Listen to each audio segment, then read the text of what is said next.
Hello दोस्तों, आपका अपने चैनल एसी मैकेनिकल में स्वागत है और मैं हूं आपका दोस्त और होस्ट हैप्पी प्रजापति। तो दोस्तों, ये जो क्लास रहने वाली है इसमें रेफ्रिजरेंट के मोस्ट इम्पोर्टेंट एमसीक्यूज हैं।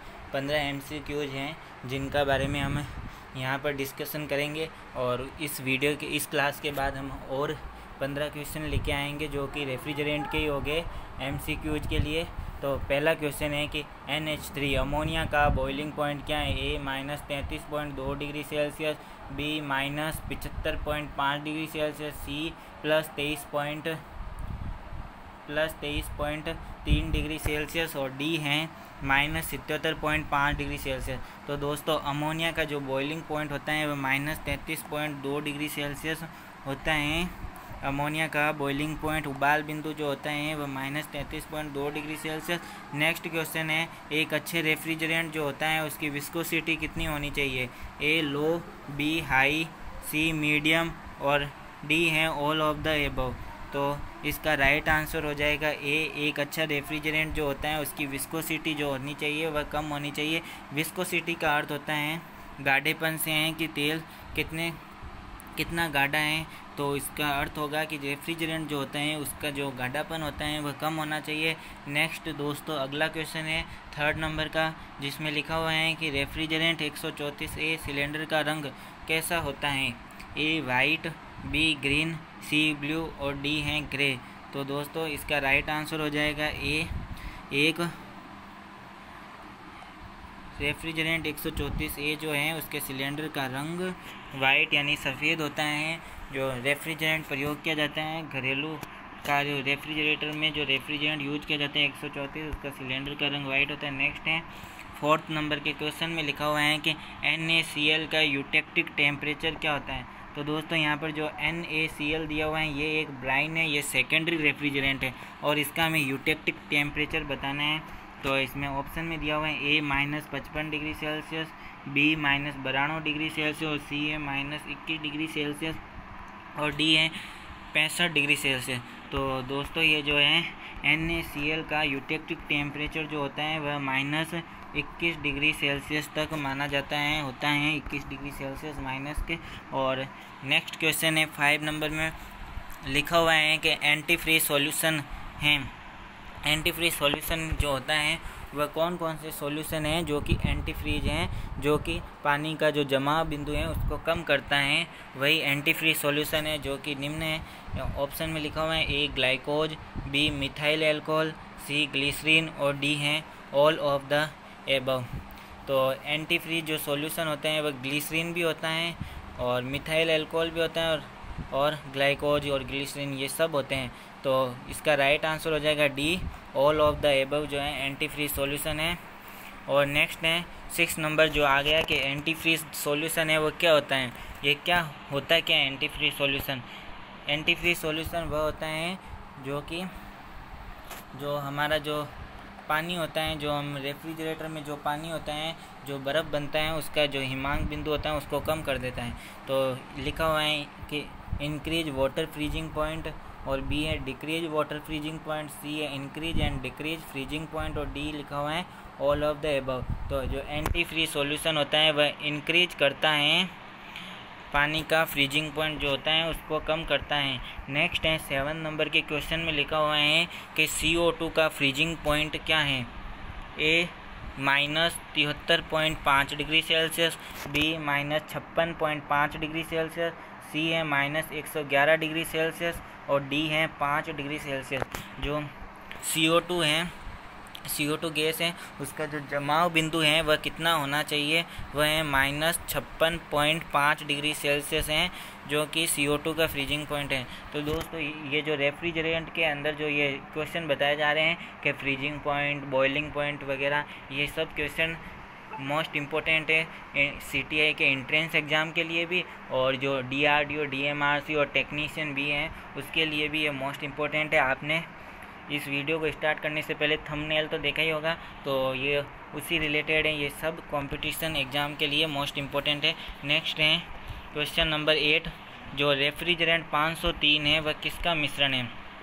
तो दोस्तों ये जो रेफ्रिजरेंट 503 है, सबसे पहले ये समझ लेते हैं कि यह कौन सा रेफ्रिजरेंट कौन सा है। ये रेफ्रिजरेंट 503 है जो कि एजियोट्रॉपिक रेफ्रिजरेंट है। ये 2 या 2 से अधिक रेफ्रिजरेंट से मिलकर बनता है। तो ए लिखा हुआ है रेफ्रिजरेंट 32 जो कि 48.2% और रेफ्रिजरेंट 115 है वह 51.8% की मात्रा मिलाई जाती है। और बी लिखा हुआ है कि रेफ्रिजरेंट 22 जिसमें 45.8% होता है और रेफ्रिजरेंट 15 जो कि 41.2% होता है। इन दोनों को मिलाकर क्या रेफ्रिजरेंट 503 बनता है। हमें इसका आंसर देना है कि इसमें से किन 2 रेफ्रिजरेंट को मिलाकर रेफ्रिजरेंट 503 बनाया जाता है। और सी है रेफ्रिजरेंट 32 48.44% और रेफ्रिजरेंट 115 है 52.3%। और डी लिखा हुआ है ऑल ऑफ द एबव के ये सभी हैं, इन सभी को मिलाकर क्या ये रेफ्रिजरेंट 503 बनाया जाता है। तो दोस्तों इसका जो राइट आंसर हो जाएगा वो हो जाएगा रेफ्रिजरेंट 32 48.2% और रेफ्रिजरेंट 115 51.8%। तो इसका राइट आंसर हो जाएगा ए रेफ्रिजरेंट 503 जो होता है वह रेफ्रिजरेंट 32 और रेफ्रिजरेंट 115 का मिश्रण है, जिसमें रेफ्रिजरेंट 32 48.2% और रेफ्रिजरेंट 115 51.8% की मात्रा में मिलाया जाता है। और अब नेक्स्ट है 9 नंबर का क्वेश्चन है, ये भी बहुत ही इम्पोर्टेंट है। इसमें क्या लिखा हुआ है, सीधा आंसर है कि रेफ्रिजरेंट 764 होता है।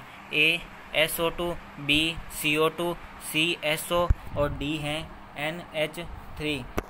तो जो रेफ्रिजरेंट 764 है वह क्या है, इसका जो केमिकल जो रेफ्रिजरेंट 764 है वह क्या है, ये सल्फ़र ऑक्साइड है, ये सी हो जाएगा।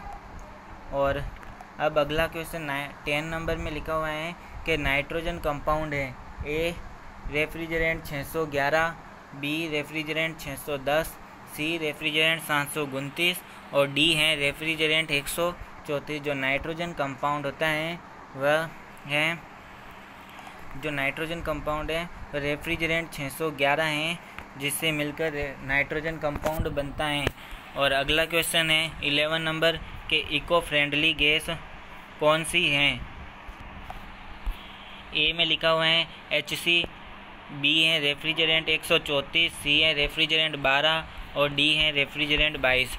यानी जो इको फ्रेंडली गैस होती हैं वह कौन सी हैं, जो इको फ्रेंडली गैस जो होती हैं जो कि ना ओजोन परत को जो हानि नहीं पहुंचाती हैं, जो कि ओजोन परत में छिद्र नहीं करती हैं, तो वह गैस इको फ्रेंडली गैस होती हैं। तो हम जो CFC के स्थान पर हम रेफ्रिजरेंट 134 और HC ब्लेंड हाइड्रोकार्बन रेफ्रिजरेंट का यूज करते हैं। तो ये दोनों ही ए और बी जो हैं ये दोनों ही इको फ्रेंडली गैस हैं।